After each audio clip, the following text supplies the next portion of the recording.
sees the release of Hellraiser 3, Hell on Earth. Yes, Pinhead, the Black Prince of Hell, is back, released from the underworld to wreak havoc on the realm of the living. And this time, it's going to be Hell on Earth.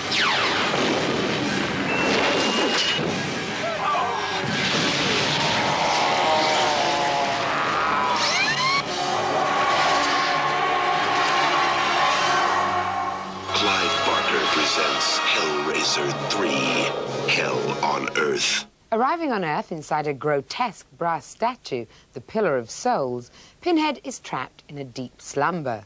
The monstrous effigy is quickly snapped up by nasty nightclub owner J.P. Monroe when he spots it in a curio shop and takes it home.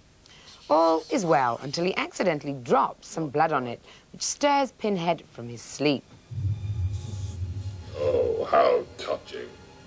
That is the gun you used to kill your parents.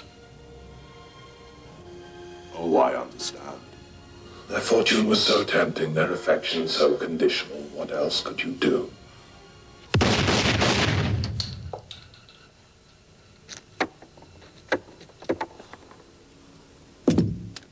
Now, can we talk sensibly?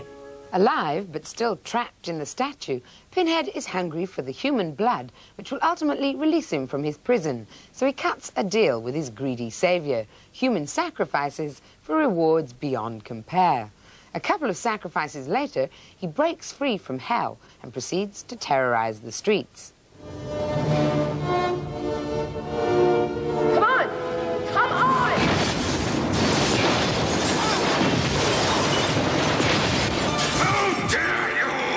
Thou shalt not bow down before any graven image.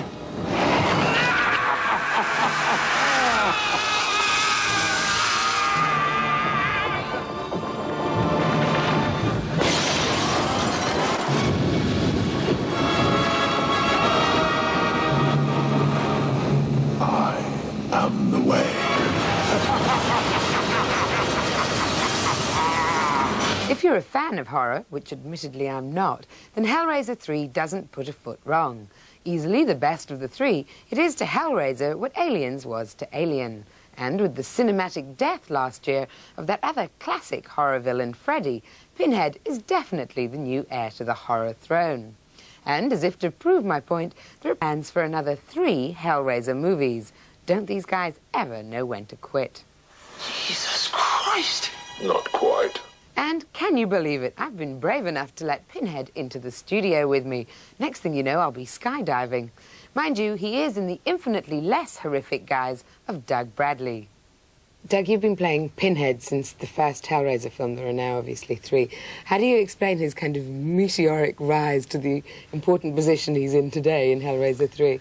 Well, it took us all by surprise, because, I mean, going back to the first Hellraiser film, where you find him not even called Pinhead, credited as lead Cenobite and buried way down the credits somewhere. And if I'd been paid any less on Hellraiser, I think I would have been classed as an extra. Do you think in a way that Pinhead's a predecessor of someone like Hannibal Lecter in Silence of the Lambs, you know, because of the sort of Shakespearean import of his speaking? There are similarities between the characters. I mean, I think Lecter is very much almost like he's like a dark side of Sherlock Holmes, and there's a similar kind of aspect with Pinhead. The intelligence and the black wit that the two have very much, and a great self-consciousness, a great self-awareness of what they're doing and why they're doing it, and enjoying playing the games. What is it about the Hellraiser films that you think sort of captured the public's imagination? Hellraiser determinedly brought back in a Gothic strand, not the kind of Gothic that we're seeing in Coppola's Dracula, which is recreation of 19th century Gothic, but a kind of punk Gothic that Clive put in the image of the Cenobites, with leather and hooks and pins and chains. And it was a movie full of unsettling ideas. It was an ideas movie in a lot of ways. And those were ideas which have unsettled people and disturbed people, but have also very strongly struck a chord with the audience that came to see the movies. There were some particularly violent scenes. in the Hellraiser movies. How do you feel about violence in films? Violent deaths are common and garden in cinema. I mean, horror gets accused of being a violent genre. By comparison with the war movie or the Western, movies like Goodfellas, The Godfather, there really are no more violent than those movies, with the exception of the club scene. that it's being done in a fantasy context. This is make-believe. This is not real.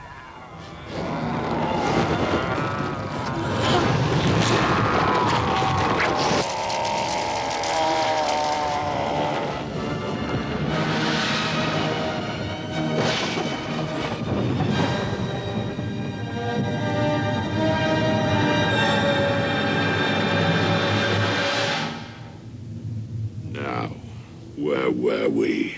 And for all you die-hard Hellraiser fans out there, Video Collection are re-releasing the original movie on widescreen format this week.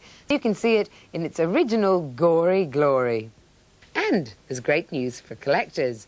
The tape also includes a special Clive Barker feature, The Art of Horror, so good value all round. Pain and pleasure, indivisible.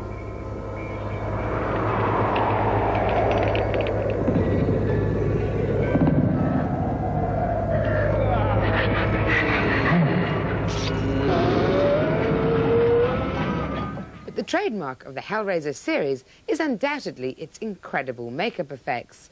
So it was nice to discover that they were dreamed up by British company Image Animation. We caught up with veteran makeup designer Bob Keane at Pinewood to find out just what it takes to create those effects for the screen. Hello. What we have here is an animatronic head, which is basically a foam latex skin, which has been artworked in the head, over the top of a fiberglass underskull. A cable mechanism has been attached to the underskull, so you get snarls and grins and all different other movements, which are cable produced, which is similar to a brake cable, except without the brake blocks and the wheels.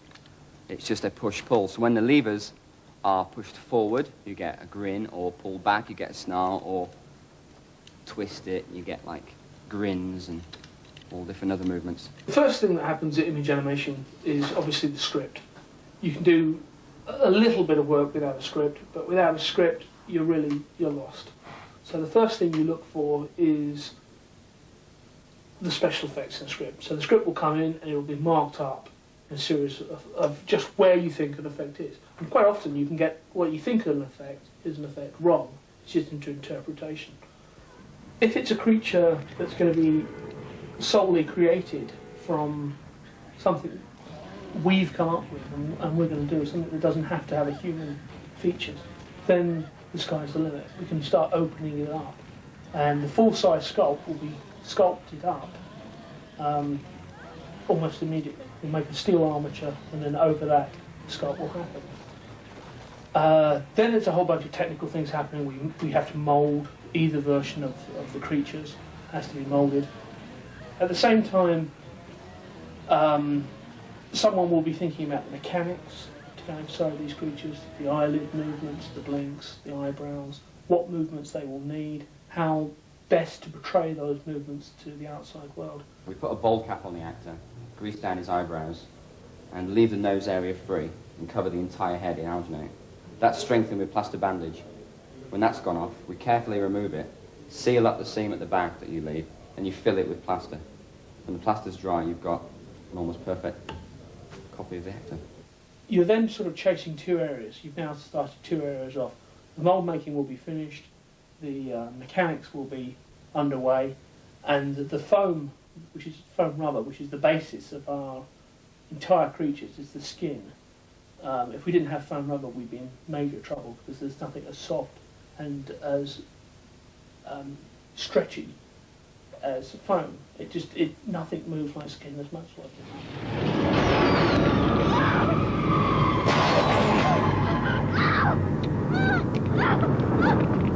The box.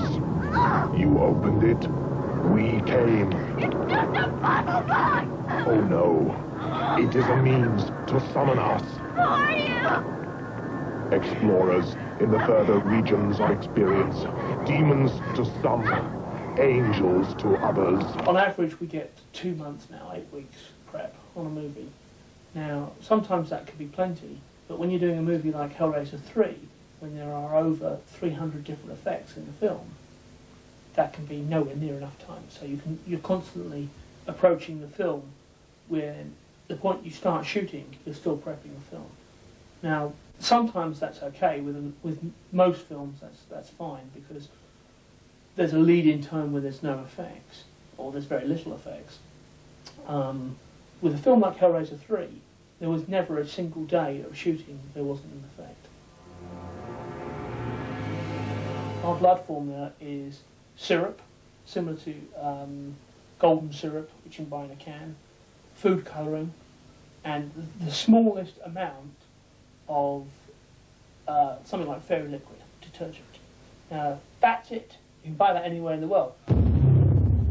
On the question of is there anywhere you can go or do that's too much, definitely yes. I'm into the fantasy market and the fantasy films. When I make a Hellraiser film, it's about a group of people who come from hell out of a small box. It's not about real killers in the real world. So if the question is, are there any limits? The answer is yes. We'll tear your soul apart. And this week, it seems, we just